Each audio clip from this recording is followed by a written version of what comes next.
What's up, guys, and welcome to Game Week 34 match day analysis and team selection.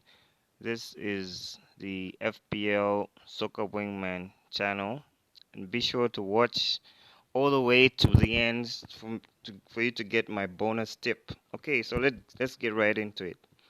So what we have on the screen here is the first game for today, which is Chelsea versus Crystal Palace. This is a London derby, and we expect firecrackers to happen in this game.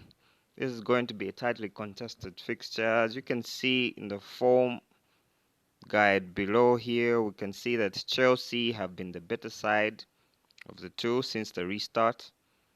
Even though Crystal Palace have lost their last three games, they've been hard done by playing some very tight fixtures and having some injuries along the way. Right, so if we go to the head-to-head here, we can see that Crystal Palace and Chelsea is a very tightly contested fixture.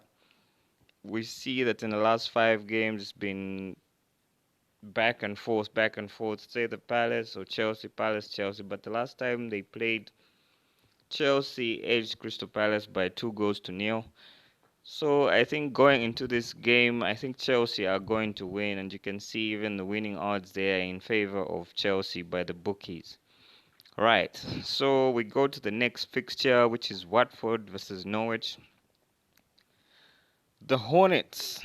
The Hornets have had a very torrid stay in the Premier League. And let's look at the last 5 games for these two teams. We can see that Watford and Norwich have been losing very badly, and it is no wonder these teams are languishing at the bottom of the league. So this will be a scramble for points, a desperate attempt to try to beat the drop, which is going back into the Sky Bet Championship.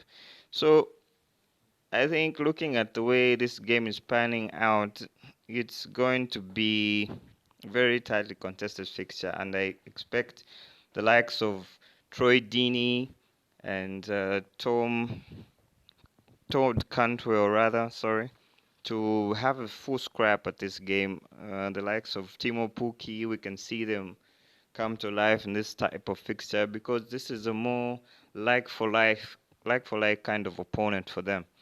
So looking at the way the odds are stacked up, the home side has been given the nods to take the win for this game, and I think it's probably going to happen in that way, but it will not be an easy task for Watford because I mean Norwich City also need the points to stay afloat. So if you look at the last time they met, Watford won 2-0 even though they were away, but this time around they'll be at home and they'll be looking to seal the deal and get some seriously match needed points. Okay, going on to the next London derby, which is going to be Arsenal versus Leicester. And looking at the form guide below here, it shows that Arsenal have kind of rekindled their league since the restart. They had a very humbling defeat against Manchester City, and their defensive woes, I think, are not going to help them in this fixture. They might have this better front line, but I think Leicester City have the better side because their defense has been excellent. And even though they are not playing well at the moment, we saw some glimmers of hope from the last game they played. So looking at the winning odds, they're in favor of the home team. I think they're wrong here. I think Leicester will have the day by the end of the day. I think Leicester are going to win this game. And going on to Manchester City versus Newcastle United. Man City have lost 2 of their last 3 fixtures in the Premier League. This is a far cry from the team that broke the Premier League record points. I mean, they have missed the players. They did not replace Vincent Kompany. Sergio Aguero has been in and out of the squad with injuries. And Leroy Sané, of course, who's been injured the whole team and has now secured a 5-year deal at Bayern Munich. It's all adding up, and I think they need to do something about the back line because it's been some serious defensive errors that have killed them in these two games that they've lost since the restart. Newcastle, on the other hand, has been excellent, and we've seen the likes of San Maximan and Miguel Almiron, the club record signing, come to the party finally and see why the team had an interest in them.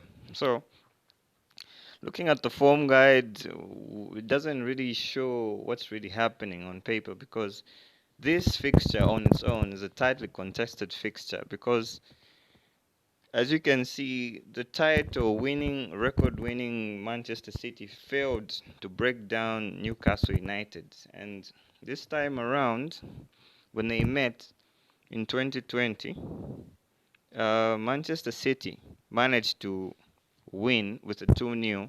But I think it's going to be a different story this time around. If Manchester City will not hold their defense properly, they might lose this game, even though it's at the Etihad.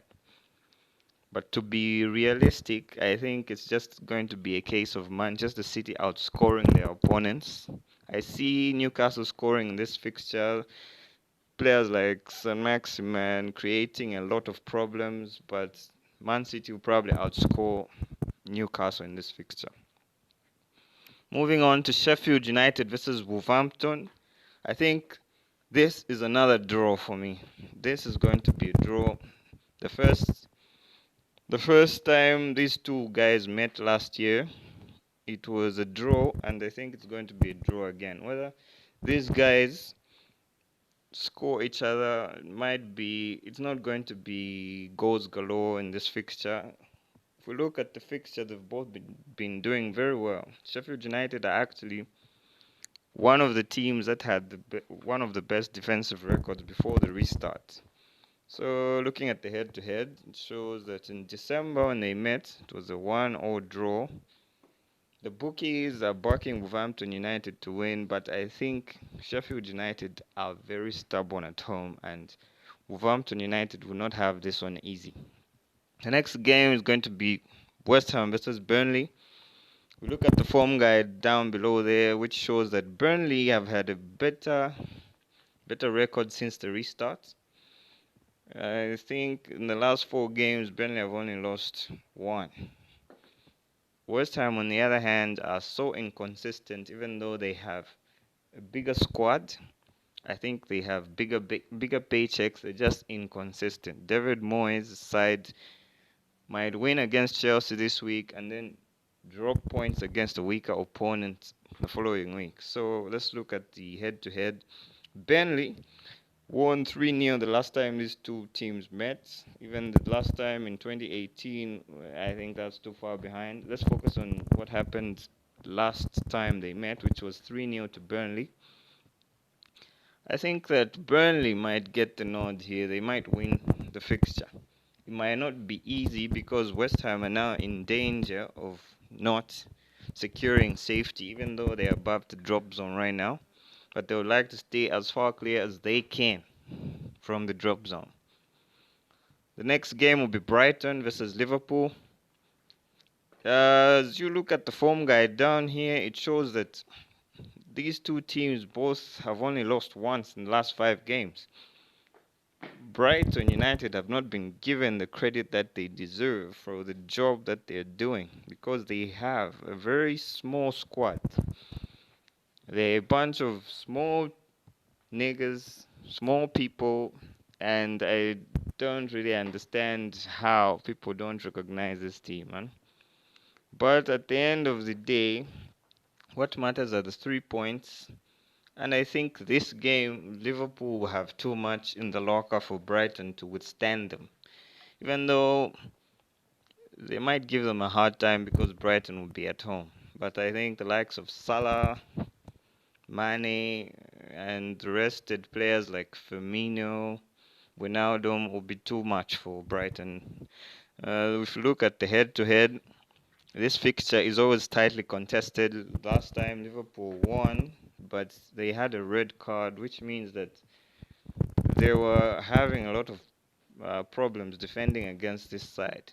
So that's that. Let's look at the Tottenham game. Tottenham are playing Bournemouth. If we look at the form guide below, we see that Bournemouth have not won the last 5 fixtures. No wonder they are right there in the drop zone with the rest of the teams like Watford and Norwich. But this has not been because they have been inconsistent. It's because the key players like Callum Wilson, Ryan Fraser, Joshua King have been in and out of the squad. And as we are speaking right now, I don't think these players will be playing the next fixtures. Maybe Joshua King might play, but the rest might not. The likes of Brooks, all those players. So I think that Tottenham will have too much in their locker. Even though they'll be away, I think Bournemouth stand no chance. The only problem with Tottenham though is the team is inconsistent. It's you don't really know which team will show up. Last time around they got lucky, they won 1-0 against Everton, and they don't think that they deserve to win that game, even though they won it. So in this fixture, I think they are going to win it.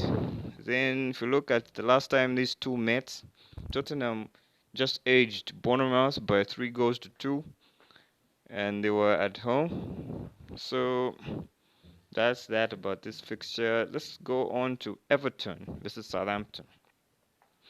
Now, these are two teams that have really developed into strong opponents after the turn of the year. They started out badly, both of these sides, but when Carlo Ancelotti came in, if you can see how these guys have been playing Everton. The last time they just got unlucky against Tottenham. I think they have been one of the standout teams. Southampton, likewise, Danny Ings has been carrying them, and I expect Danny Ings to be in on the goals in this type of game because this is a game where he can thrive. And we saw how the counter attack goes well for Southampton when they thumped Manchester City, the 2019 champions. So the head-to-head shows that Southampton have been um, losing, losing and winning. Okay, this is like tight fixture, so it can go either way. Whichever team comes up with the goods might carry the day. Okay, so that is my team. Looking at all the analysis that we have done, my team remains unchanged. I think that Bruno Fernandez is still going to keep the armband, and the vice will be Kevin debryne. Tell me what you think, whether I should change my captain the next game week, whether I should give it to Mane or Rashford or Son. But I think for now, these two are the people that will keep the armband. So thanks for watching, and please subscribe to the channel for the next video and give a thumbs up so that YouTube can know that this is a nice video. And bye bye guys.